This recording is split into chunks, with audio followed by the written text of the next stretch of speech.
And there are two basic types of questions in the Quran.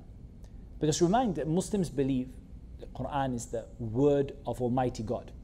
So why would God ask a question of anyone since He knows the answer? Two reasons basically.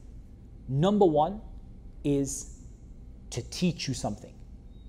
A question, the purpose behind which is for you to learn something by the answer.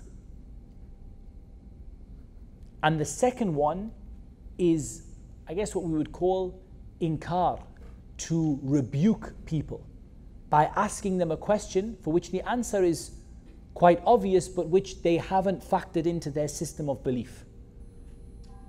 So there are questions in the Quran which are intended to educate, and there are questions in Islam which are intended to censure and to rebuke. Say, do you really believe this? Is this really what you believe? What about this and this and this then? And so it's intended to censure and rebuke, and questions that are intended to teach.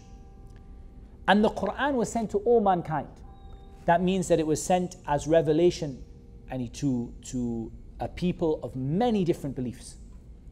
People who were atheist, agnostic, Christian, Jewish,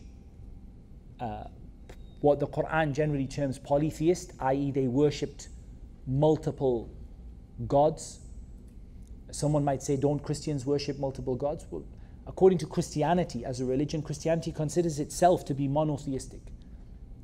Muslims might argue that it isn't in a true sense, but at least it's considered by its followers to be monotheistic. And there are some religions that are considered by their followers to be generally not monotheistic. That they don't believe generally in one God, but in many gods or many representations of God. And the Quran generally calls those polytheists. And likewise, the Quran poses questions to Muslims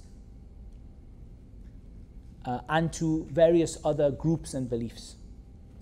So let's have a look at some of these questions. And I don't know how many I'll get through, but I'm just gonna sort of quote. And sometimes I'll quote a bit after the question so you get some context.